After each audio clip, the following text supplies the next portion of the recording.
My name is Cassian Ward, 32 years old. The first time I understood how a voice could live under your skin, I was 13 and hunched over algebra, the living room TV bleeding laugh track noise through my door. My father's chuckle rose above it, the sharp kind that clipped the ends off words. He loved measuring things. Inches between lawn stripes, seconds you were late, the difference between almost and enough. Weakness is contagious, he liked to say, as if it were a medical fact. I learned to be quiet. Quiet made you harder to hit. By 16, I had a private ritual. When the house fell to the blue hum of late-night reruns, I pinned small proofs above my desk. A perfect quiz, a coach's note, a picture of the honor roll list with my name circled, tiny flags planted on a private map. If I couldn't move the continent of his disappointment, I could at least learn its weather. I wore headphones without music so I could hear his steps in the hall. I kept my pencils sharp. I kept my face sharper. On a Tuesday, I watched the towers fall on a school TV that wheeled like a bad omen. In the silence that followed, I decided something that looked like courage and tasted like defiance. He called it foolishness before I said it aloud. "They'll chew you up," he told the open refrigerator, "and you'll come back crying." He didn't look at me when he said it. He didn't have to. I heard the dare. The day I signed the enlistment papers, the recruiter shook my hand with both of his. My father didn't come. "Don't embarrass us," arrived later in a 3-word note with his slanted, impatient handwriting. It lived in my wallet, a small blade I used when I needed to cut through fear. Basic training clarified what childhood started. You run farther than your lungs allow, carry more than your shoulders promise, and you keep your mouth shut about the ache. At night I lay on bunks that smelled like metal and soap and told myself a sentence until it fit. My life does not answer to his voice. Afghanistan taught different lessons. Dust coated the world, down to taste. Waiting stretched time until it hummed. We drove the same stretch outside Kandahar so often the road began to feel domestic, like a hallway you walked half asleep. Familiarity is a liar. The blast arrived like the sun dropping in our laps. White, then heat, then the ringing that swallows thought. The Humvee ahead of us became a torch. I remember motion more than choice. Training is a hand that shoves you forward when your mind balks. I was inside before fear caught up. Buckles fused to fabric. Someone screams like a radio stuck between stations. A leg pinned.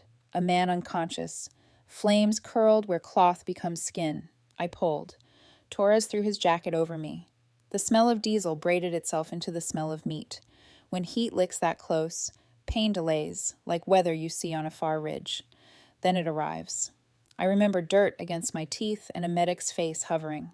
I remember the word morphine being both a promise and a cliff. The hospital was a calendar with the dates scraped off. I learned new verbs I never wanted. Debride, graft, stretch. A rehab nurse with soft vowels and merciless hands taught me how to eat around scar tissue, how to shave without turning the mirror into an enemy, how to sleep sitting up so skin wouldn't tug me awake like a hooked fish. "Ordinary is a muscle," she said, guiding my jaw with a spoon. "We'll build it back." She never flinched when bandages came off.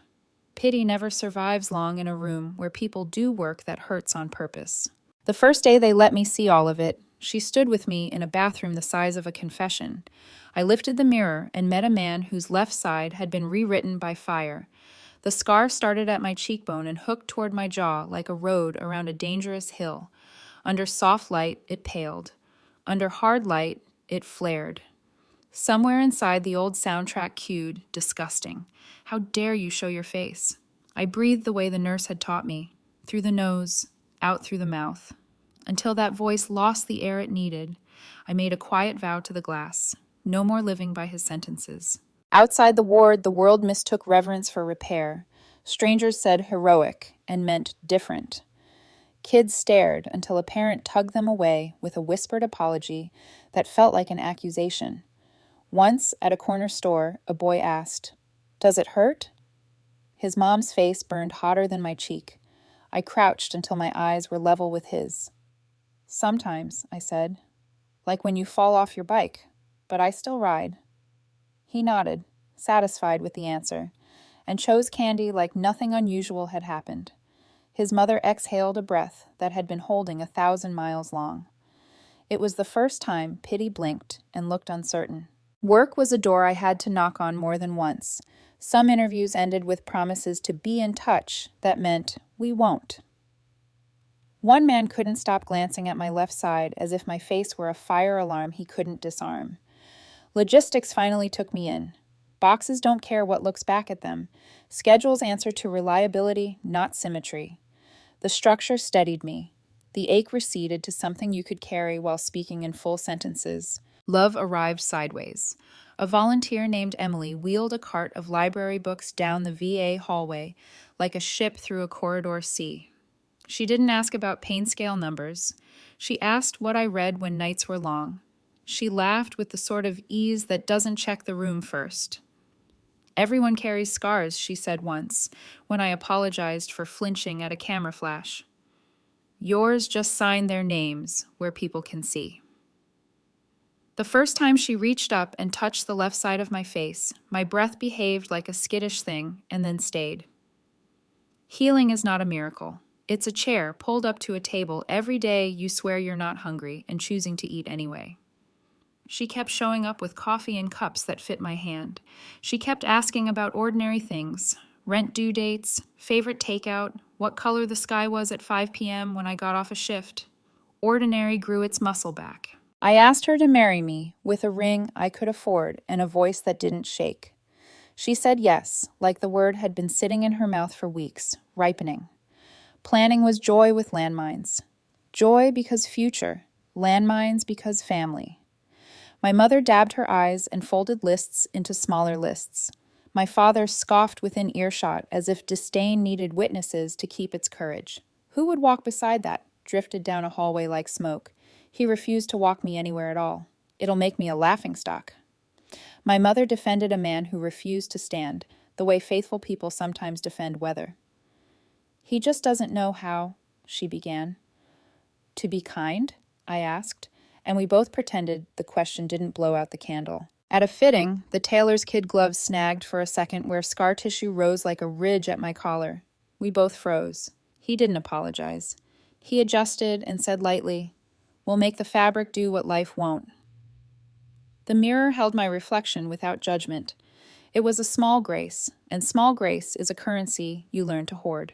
The week before the wedding, I got a RSVP card with no return address. 2 words were scrawled in block letters. I'll come. A line below, smaller. You pulled me once. It could have been a prank. It could have been nothing. But for a whole day, my chest felt like a room where a window had been cracked open after years of stale air. I set the card under a magnet on the fridge and didn't tell anyone. Hope, I'd learned, grows best in the dark where hands can't yank it up by the roots to check its progress. On the morning of the ceremony, I stood in a borrowed room's narrow mirror and forced myself to look without blinking. The scar tugged the way it always does when I smile, so I didn't. I smoothed my jacket, adjusted the tie, and practiced one breath until it moved through my body like a tide that belonged to me. This is me, I said to the air, not as apology, but as declaration. Outside, bells practiced their own small rehearsal, in through the nose, out through the mouth. On the walk to the chapel, the scent was lilies and floor polish, 2 notes playing a chord called almost. I kept my eyes on the aisle and on the woman waiting for me at its end. Her hands were folded the way she knew I preferred, steady, lighthouse bright, not trembling. The officiant hovered with his book. The DJ's finger rested above a button. The room leaned toward heat, the way rooms do when they sense it might crackle. I told myself the sentence I had been teaching my chest for years. My life does not answer to his voice. Then a chair scraped. Then a breath gathered itself to do harm. Then I stepped forward. The sound of my father's voice didn't echo. It struck, then stayed. "Disgusting," he said, loud enough for every head to tilt.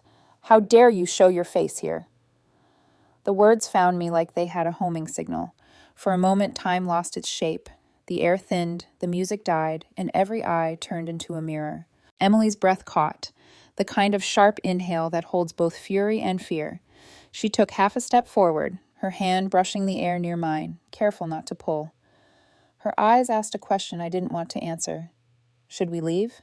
The officiant froze mid-motion, his hand still resting on the edge of the open book. The DJ's finger hovered above a switch. The guest shifted, whispering not words, but syllables of disbelief. My father's chair screeched against the tile as he rose to full height. "I said," he began again. Then another sound cut across his, low and steady, a chair scraping at the head table. Not loud, but deliberate. A man stood. Dress whites, shoulders squared, ribbons glinting. The room recognized his posture before his face, a Navy SEAL. His eyes were fixed on me, not my tux, not my bride. Me, the scar. I didn't know him, yet something in the way he looked at me, like he'd just seen a ghost he'd prayed for, made my heart stumble. My father barked, "Sit down! You don't know what you're doing!" The man didn't flinch. He took one step forward, voice steady but thick with something unpracticed. "I know those scars." A shiver ran through the pews. Even the chandeliers seemed to hold their breath. He swallowed hard and said again, quieter this time, "I know those scars because I was there." He pointed, not accusing but remembering. "Kandahar, the convoy, the fire. You dragged me out." The floor disappeared. I couldn't feel my legs. The sounds of the room, the gasps, the whispering, blurred into one long hum. My body knew before my mind caught up. That voice, that tremor. I remembered the man's eyes through the smoke, wild with panic, the reflection of flame in them, the way I pulled until my gloves fused. I remembered him slumping in the dirt, still breathing. A man I hadn't seen since that day. My father's mouth opened again, ready to reclaim the air, but the SEAL's next words flattened him. "He saved my life," he said, pointing to me. "I should be dead. My family should have buried a folded flag. Instead, I got to walk my daughter to school this morning because he walked through fire for me." Someone sobbed near the back. Someone else clapped a trembling hand over their mouth. The officiant lowered his book. My bride's fingers found mine, not light this time, but anchored. My father's face drained, but his jaw kept moving soundlessly, like he was trying to chew his own silence. The SEAL turned toward him. "You called those scars disgusting," he said, voice rising but never shouting. "But you don't get to insult what saved your son's soul. These marks aren't shame, they're proof." He looked back at me, and for a second, neither of us existed in that chapel. We were in the desert again, lungs full of dust and memory. I felt the same heat crawling across my face, but now it wasn't pain. It was recognition. "I owe you everything," he said simply, "and I will stand to honor that." He stepped back, saluted once, a gesture crisp and final. For a heartbeat, no one breathed. Then the room moved as one, chairs scraping, guests rising to their feet. Some veterans in the crowd snapped to attention without needing to be told. My father sat down heavily, as if gravity had changed just for him. Emily's hand pressed harder into mine. Tears welled at the corner of her eyes, spilling only when she whispered, "You're not hiding anymore." The officiant's voice shook. "Shall we continue?" I nodded. My father didn't move. The ceremony began again, softer this time, as if the room itself was learning to speak differently. Every vow felt heavier, carved from something earned. When Emily said, "I do," her voice didn't just promise love, it promised witness. And when I said the same, I felt my scar pull again, this time like a smile I hadn't yet learned how to wear. The applause after the vows wasn't polite, it thundered. My father stayed seated, eyes on the floor, his hands knotted together so tightly they trembled. He didn't look at me when I passed him down the aisle. I didn't stop. Outside, under the blue stretch of evening, the air smelled like freedom and old smoke. Guests poured out, faces streaked with tears, saying words like unbelievable and hero. The SEAL stood near the exit, waiting. He didn't reach for my hand immediately. Instead, he studied my face like he was still making sure I was real. "I didn't know if you made it," he said finally. His voice cracked on the word no.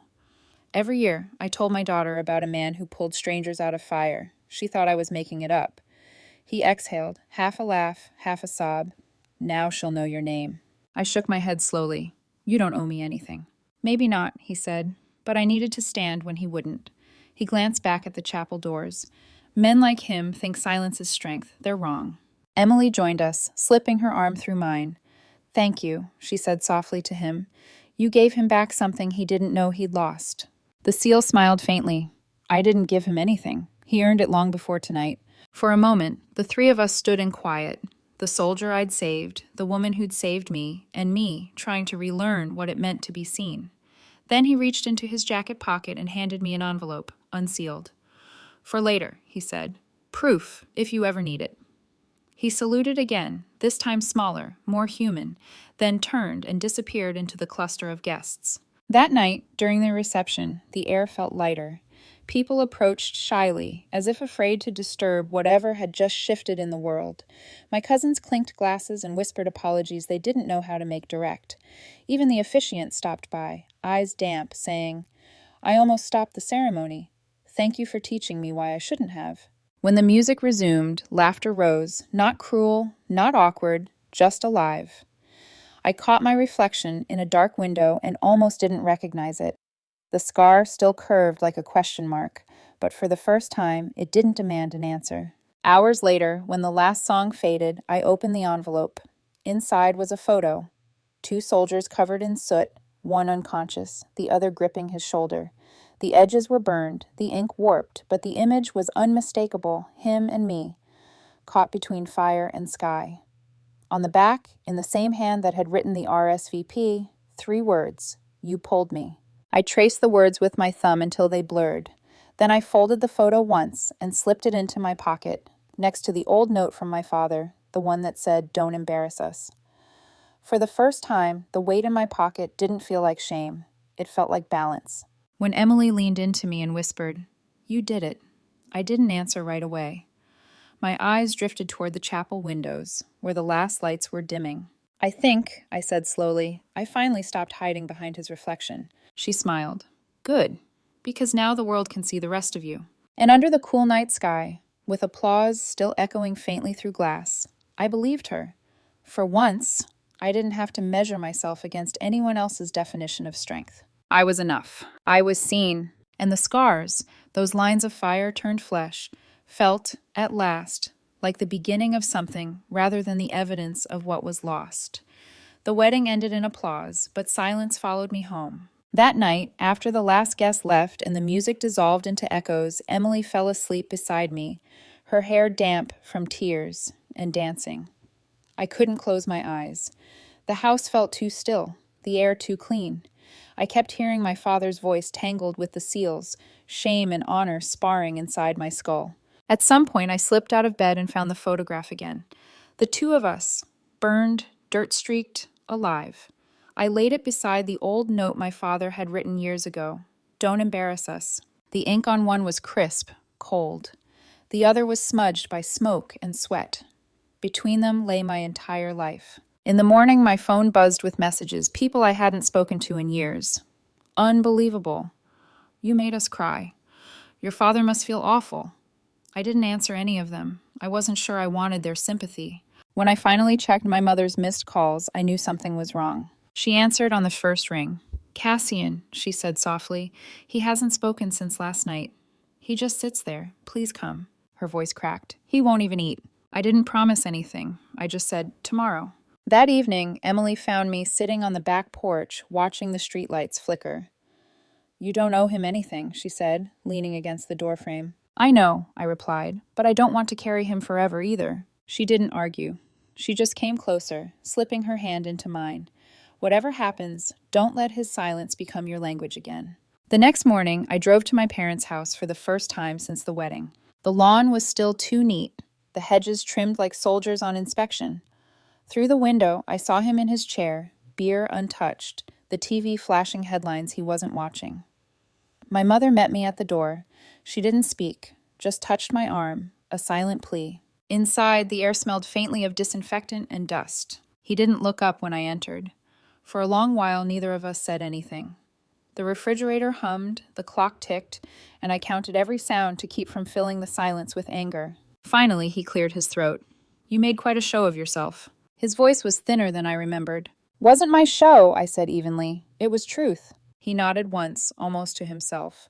"Truth," he repeated. "I don't know much about that anymore." When he finally met my eyes, something had changed. The sharpness was gone, replaced by confusion, or maybe grief for something he didn't understand how to name. "I was wrong," he said simply. 3 words, flat, but they hung in the room like a sentence that couldn't be taken back. I didn't speak. "I thought if I kept you hard, you'd survive," he said slowly, words stumbling out of order. "Didn't want pity in this house. Didn't want weakness." I almost laughed. You built a house out of weakness and called it strength. He winced, but didn't argue. When I saw you standing there, when that man spoke, I realized I didn't even know my own son. His eyes were wet, though he blinked hard to hide it. You were stronger than I ever was. It wasn't a confession of love, but it was something. I let the silence breathe before answering. I don't need your pity, I said. Never did.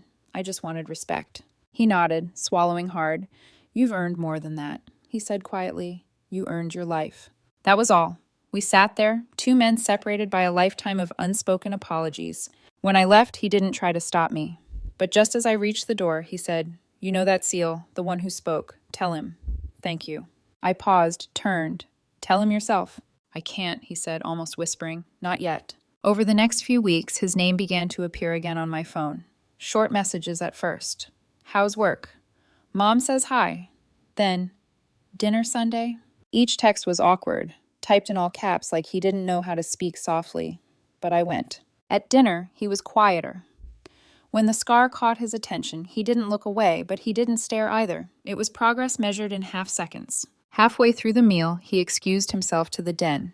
When he came back, he carried an old shoebox. I was cleaning, he said, setting it in front of me. Found this? Inside were letters, half a dozen, yellowed at the edges. They were addressed to me, but never mailed. The first started, Cassian, I heard about the explosion, then stopped mid-sentence. Another said, I wish I knew what to say, and ended with nothing but a smudge of ink. You wrote these? I asked. He nodded once. Couldn't send them. Didn't know how. Every word sounded like weakness. I stared at the pages, the ghosts of what might have been. You could have just said this, I murmured, tapping the letters. He sighed. I didn't know how to talk to a man braver than me. That broke something in both of us. Not enough to erase the past, but enough to let light through the cracks. When I left that night, I found myself stopping at the doorway again. There's a Veterans Ward event next month, I said. They're giving a talk about recovery. The SEAL will be there. You should come. He looked up sharply, startled. You want me there? I didn't say that, I replied. I said you should be there. He didn't promise, but for the first time, he didn't refuse. Later in the car, I told Emily about it. He won't come, she said softly. Maybe not, I replied, but if he does, I want him to see what respect looks like when it's earned, not demanded. That night, I placed the old note and one of the unsent letters side by side on my desk. Don't embarrass us. I wish I knew what to say. 2 sentences from the same man, written years apart, and somewhere between them, maybe the outline of something almost like love.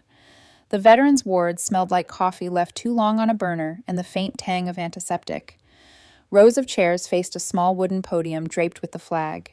On the back wall hung framed photos of men and women in uniform, some smiling, some not. Their eyes all carried the same quiet weight. I arrived early, mostly to steady myself. The SEAL, his name was Caleb Rivers, stood near the front, flipping through note cards he didn't really need. He saw me and grinned, the kind of grin that comes easier with time. Didn't think I'd see you again outside a fire, he said, clasping my hand.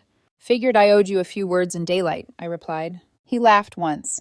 You gave me my daylight, remember? Then his expression softened. Your old man coming? I shrugged. He said maybe. Caleb nodded knowingly. That's father language for I already bought the ticket.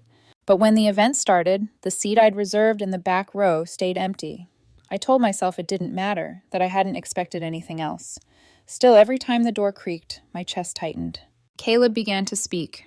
Not about medals or courage, but about aftermaths. About how fire leaves more than scars, how silence can wound worse than shrapnel. He didn't mention me by name at first, but everyone in the room could feel the story hovering. Sometimes, he said, the bravest thing isn't pulling someone from a burning truck. It's facing a world that doesn't know what to do with you once you're out. Laughter rippled, small, pained, understanding. Then, halfway through his talk, the door at the back opened. I didn't turn immediately. I didn't need to. I could feel the air shift. My father stood there, hat in hand, frozen in the doorway like he wasn't sure the ground would allow him in. My mother hovered behind him, urging softly. After a long moment, he stepped inside and took the empty seat. Caleb noticed but didn't pause. And sometimes, he continued, voice steady, the people who should understand you most can't. Not because they don't love you, but because they never learned the language of pain that doesn't bleed. The words landed like stones dropped into water. My father's shoulders flinched almost imperceptibly. After the applause, Caleb gestured toward me. There's a man here today who taught me what endurance looks like. I stood slowly, not for attention, but because sitting felt like hiding. The room quieted. My father stayed still, eyes fixed forward. Caleb's tone softened. He doesn't like being called a hero, so I won't. But if you've ever wondered what strength looks like when the world turns away, look at him. The applause this time was softer, not thunder, but heartbeat steady. I nodded once in thanks and sat again. The event moved on, medals handed out, stories shared, laughter lightening the room. When it ended, I lingered in the hallway, shaking hands, trading brief words that meant more than they sounded. My mother approached first. He came, she whispered, her relief trembling. He almost turned around in the parking lot. Almost, I repeated, but he didn't. She smiled, a small, tired smile that said thank you without needing words. When the hallway cleared, I found him by the bulletin board reading the list of upcoming therapy sessions. He wasn't really reading, it was just something to look at while he searched for courage. You didn't have to come, I said quietly. He exhaled through his nose, still facing the wall. You said I should.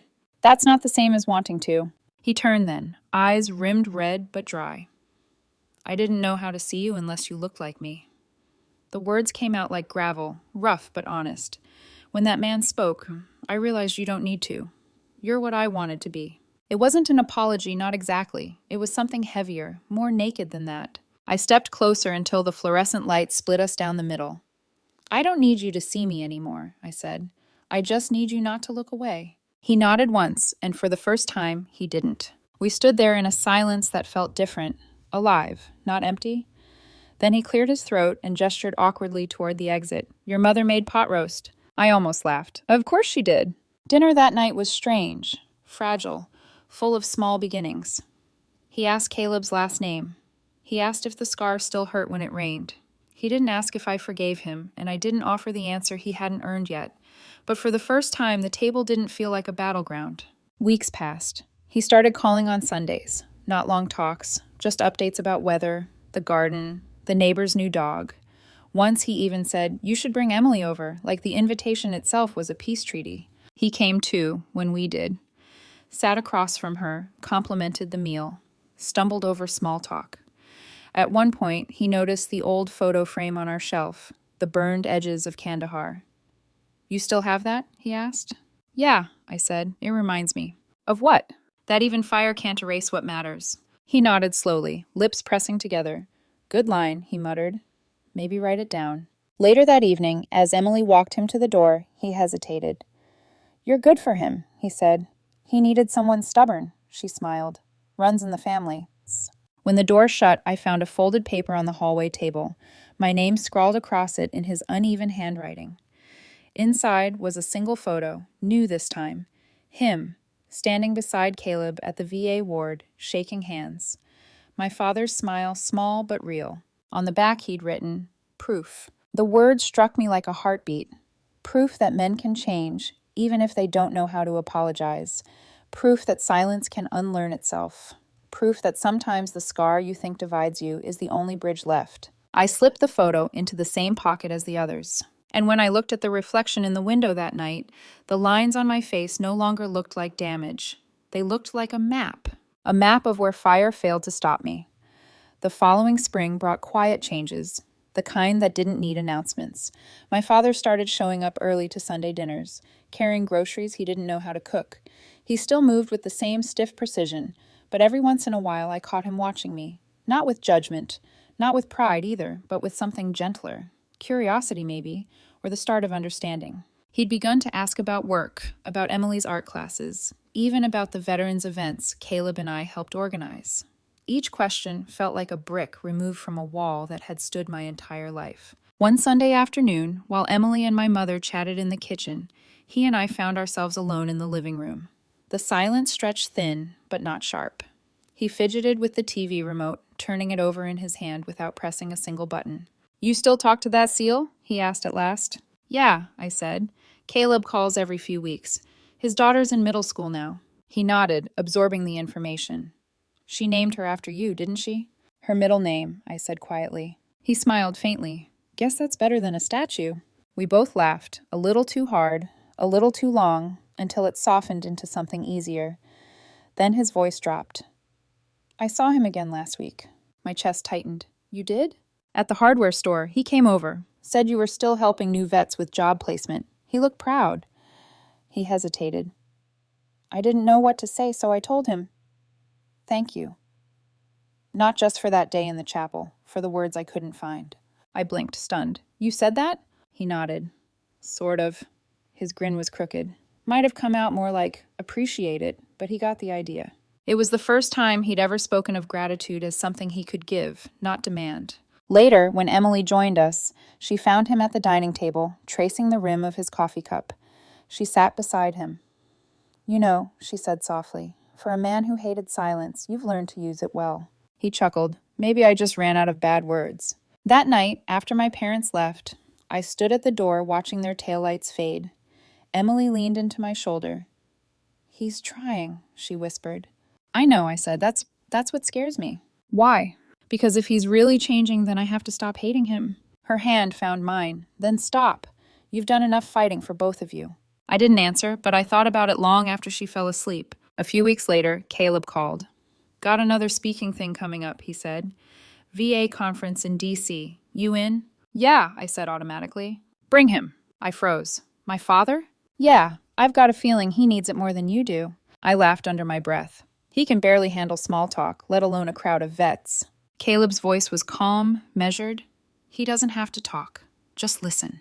I didn't answer right away. I'll ask, I said finally. When I brought it up at dinner, my father stiffened. What would I even do there? Sit, I said. Listen. He frowned. People like you don't need people like me in the room. You're wrong, I said quietly. We do. He didn't respond, but later, as I was leaving, he stopped me at the door. Text me the address, he muttered. I did. The day of the conference, the auditorium was packed. Veterans in uniform, families, therapists, students.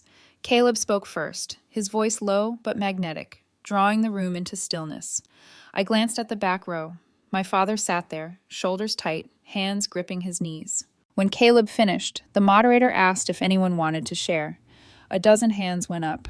My father's did not. Afterward, as people milled around, Caleb walked straight to him. I watched from a distance as he extended a hand. My father rose awkwardly, shook it, and said something I couldn't hear. Caleb's expression softened. He nodded once, then clapped my father on the shoulder before walking away. When I approached, my father looked smaller than I'd ever seen him, not because of shame, but humility. He said something, he murmured, about strength being contagious. He met my eyes. Guess I caught some. I didn't trust my voice, so I just smiled. Weeks later, my mother told me he'd joined a volunteer group that visited the VA hospital on Thursdays. He doesn't talk much, she said, just listens. Brings coffee. The first time I saw him there, he didn't notice me. He was sitting beside a young man with an amputated leg, nodding as the soldier spoke, not offering advice, not interrupting. Just present. Something in my chest shifted. When he finally looked up and saw me, his mouth twitched into a small, proud smile. I figured if I'm going to haunt a hospital, he said, might as well do it for good reason. We both laughed, and for the first time, the sound didn't echo with old ghosts. That evening, he came by our house. Emily was painting. I was fixing a shelf in the hallway. He hovered near the door, hands in his pockets. Didn't want anything, he said. Just stopped by. Then he reached into his jacket and handed me something. A small leather wallet, cracked at the edges. Inside, folded neatly, was the photo of Caleb and me. Keep the original, he said, but this copy stays with me. Why? I asked. He shrugged. Reminds me of the day I started learning who my son was. His words landed like a prayer, simple, real, final. When he left, I stood there for a long time, staring at that photo, at the faint crease from his hand. It wasn't forgiveness that washed over me. It was something slower, quieter, acceptance. For the first time in my life, I realized we were both survivors of different wars, same silence, and maybe that was enough. Autumn came early that year. The nights turned sharp, the mornings pale. My father began wearing sweaters instead of his old flannel uniforms of habit, and every Thursday he went to the VA hospital without fail. At first, he told no one, but word travels fast in quiet halls. Nurses mentioned a man who sat with patients others avoided, those with burns, missing limbs, the ones whose pain made visitors uncomfortable. They said he didn't talk much, just held their gaze until the silence grew soft.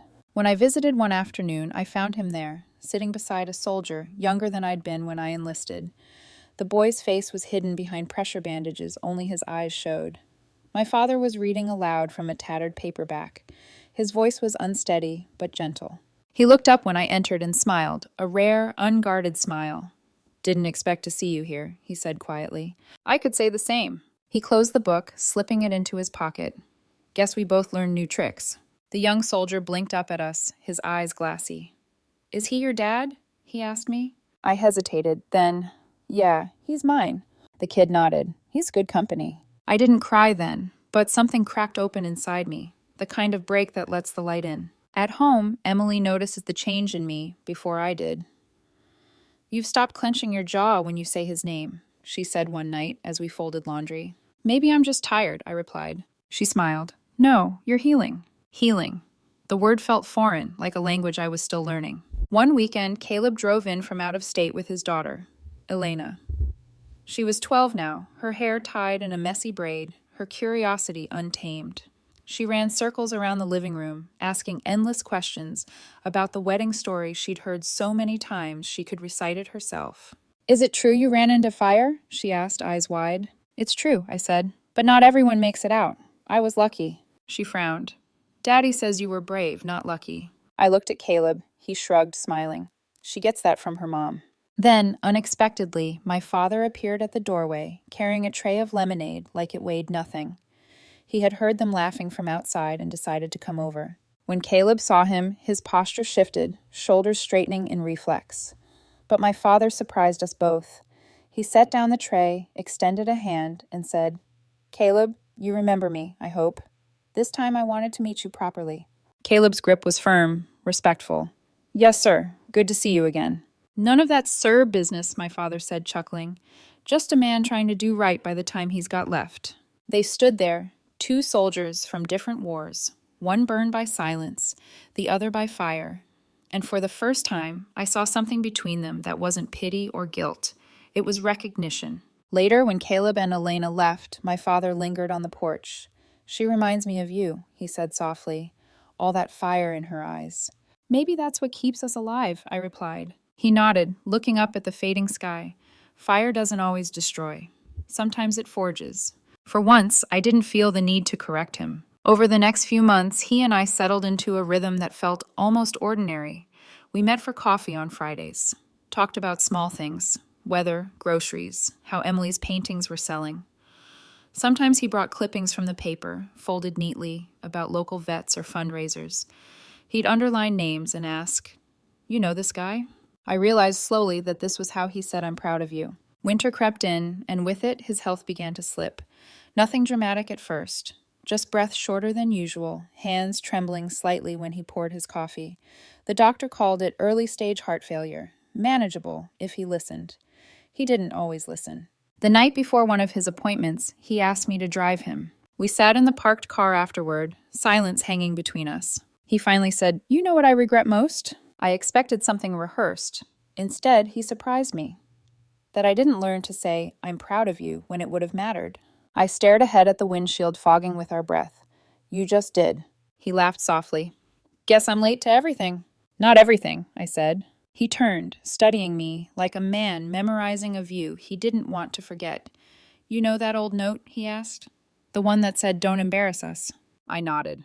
I kept the same pen, thought maybe one day I'd rewrite the sentence. He smiled faintly. Never figured out what the right words were. I reached into my coat pocket, pulled out a folded scrap of paper, and handed it to him. It was a copy of the medevac photo. On the back, I had written one line: "You raised a man who walked through fire and didn't stay burning." He read it slowly, tracing the words with his thumb. "Guess that's as close to forgiveness as I'll ever get." "It's not forgiveness," I said. "It's the truth." He smiled, a quiet, tired smile. Good enough for me. The day he passed, the hospital room was dim, filled with the soft hum of machines. My mother sat beside him, her hand resting over his. He looked peaceful, almost smaller than I remembered, but lighter too. After the nurses left, I stood there for a long time, holding the same hand that once gripped my shoulder too tightly. Now it was just skin and memory. Emily slipped in and stood beside me. "He knew you were here," she said. I nodded. He always knew. He just didn't know how to say it. On the nightstand was his wallet. Inside, tucked behind his license, was the photo. Creased, faded, but still there. Proof. That word again. Proof that people can change. Proof that silence can break itself. Proof that love doesn't always arrive when we want it to, but sometimes, miraculously, it still arrives. I placed my hand over the photo and whispered, "You did it, old man. You learned." For the first time in years, I felt no anger, only gratitude. Gratitude for the fire that forged us both. A year after his funeral, I stood in the same chapel where everything began. The pews were empty now, the air still, the faint smell of lilies lingering like a memory that refused to fade. Sunlight filtered through the stained glass, casting warm colors over the aisle I'd once walked trembling down. Emily stood beside me, her fingers laced with mine. "Hard to believe it's been 12 months, she said softly. I nodded. Feels like a lifetime ago, and yesterday. We moved closer to the altar where I had once stood under 1,000 eyes, some judging, some merciful. It looked smaller now, or maybe I had just grown. I traced a finger over the polished wood, remembering everything that had happened here. The humiliation, the silence, the miracle of being seen. It was strange how the same place could hold both pain and peace. Emily placed a small framed photo at the edge of the altar. My father, Caleb, and me, standing side by side at the veterans' ward. My father's hand rested awkwardly on my shoulder, his smile hesitant but real. Beneath it, the single word proof written in his uneven scrawl. I exhaled slowly. He'd hate that we framed it. Emily smiled. He'd pretend to hate it. We both laughed softly, the sound echoing off the old wooden beams. After the service ended that day a year ago, Caleb had pulled me aside in the hospital corridor. "You know," he'd said, "the thing about scars, they're not just reminders, they're instructions." "Instructions?" I asked. He nodded. "They tell us where not to burn again, and who to pull out next time."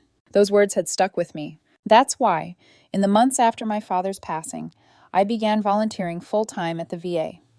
I started a mentorship program for young soldiers returning home. Not speeches, not therapy, just conversation. Sitting across from someone who didn't need to explain the noise in their head. Sometimes that was enough. One afternoon, a young recruit named Miles showed up, his left arm bandaged to the elbow, eyes clouded with guilt. He said he couldn't look in the mirror. I told him about my own mirror, the one in the rehab ward, about the nurse who refused to flinch, about Emily, who touched the part of my face I used to hide, about my father, who once couldn't bear to look at me, and how, in the end, he did. Miles didn't say anything for a long while. Then he whispered, "So it gets better?" I smiled. "Not better, but clearer. One day you stop seeing the damage and start seeing the map." He frowned. "Map to what?" "To everything you survived." Life after forgiveness was quieter, but not dull. Emily and I built something steady, a house filled with color and plants and photographs. The laughter came easier now. There were still nights when I woke from dreams that smelled like smoke, but the panic faded faster each time. Sometimes I'd find myself on the porch at dawn, the scar catching the first light, and I'd catch myself smiling without meaning to. The warmth didn't burn anymore. One morning, as the sun rose, I noticed something unusual on the mailbox. A small envelope, no stamp, no address. Just my name written in familiar handwriting. My father's. Inside was a single sheet of paper, yellowed at the edges. The handwriting trembled, uneven, but the words were steady. "Cassian, if you're reading this, I probably didn't get to say it enough. I spent half my life teaching you how to be strong, and the other half realizing you already were. You taught me that silence isn't strength. It's fear pretending to be control. Thank you for breaking it.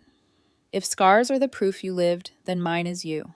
No signature, no flourish, just truth. I folded it carefully and slipped it into my wallet next to the old photograph where it belonged.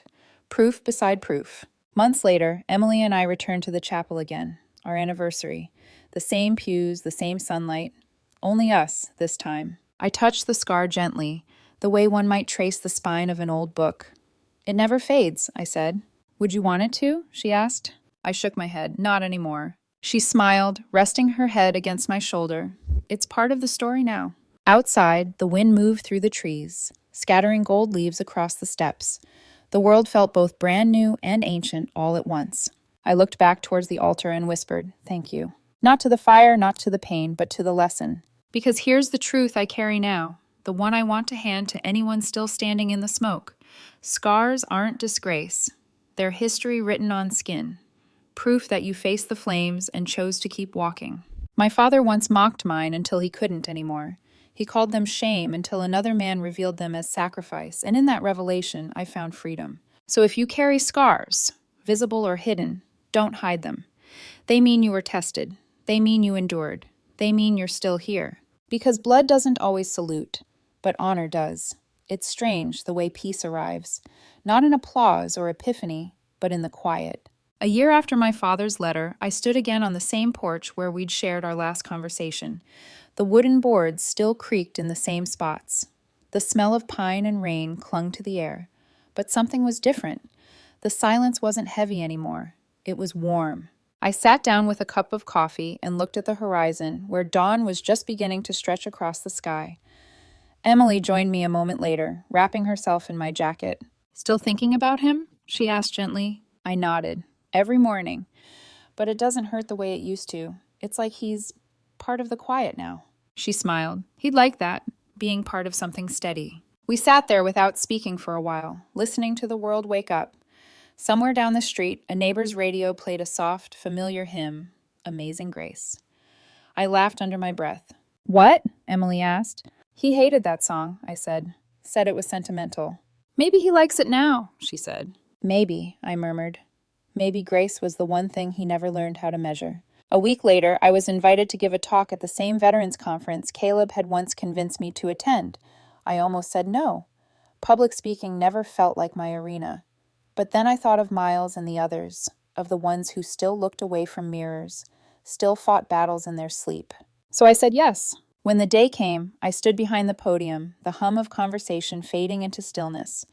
I didn't have a script, just a folded piece of paper in my pocket, the one my father had written. I took a deep breath. "I used to think scars were the end of something," I began, "that they were proof you'd failed or fallen or weren't enough." My father thought the same. He believed strength meant silence, that pain should be hidden, not honored. The room was silent. A few heads nodded slowly. "But I learned something different," I continued. "Scars don't mean you're broken. They mean you've been somewhere. They mean you carried something heavy and survived it. And if you're lucky," I paused, searching for the right word, "someone will see those scars and recognize themselves in them. And in that moment, you'll both start to heal." I pulled out the letter, unfolding it carefully. My father once wrote, "If scars are proof you lived, then mine is you." I looked up. That's all any of us are, really. Proof of what we endured and who we became because of it. Applause came slowly, then swelled like a tide. Not thunderous, not wild, but honest. The kind of sound that feels like a collective exhale. Afterward, Caleb met me backstage, his arm around Elena's shoulders. She handed me a small notebook. Inside was a sketch, my face, the scar rendered in pencil lines, gentle as whispers. Beneath it, she'd written, "Proof." I smiled. "You're going to be trouble when you grow up." She grinned. "Already am." That night, back home, I placed the sketch beside the framed photo of my father Caleb and me. Proof beside proof beside proof. I realized then that legacy isn't what you leave behind. It's what you repair before you go. Emily joined me at the window. "What are you thinking about?" she asked. I turned to her, the reflection of my scar catching the lamplight. "That maybe the fire never really ends," I said softly. "It just changes shape. Sometimes it burns. Sometimes it warms." She rested her head on my shoulder. "And tonight?" "Tonight," I said, "it's warm." We stood there until the house fell quiet, the last of the light fading from the world. And for the first time in a long time, I didn't feel haunted by the past. I felt held by it. Because the truth had burned through everything that tried to bury it. Shame, silence, fear. And what was left was the simplest kind of strength, the courage to keep living out loud. The courage to be proof,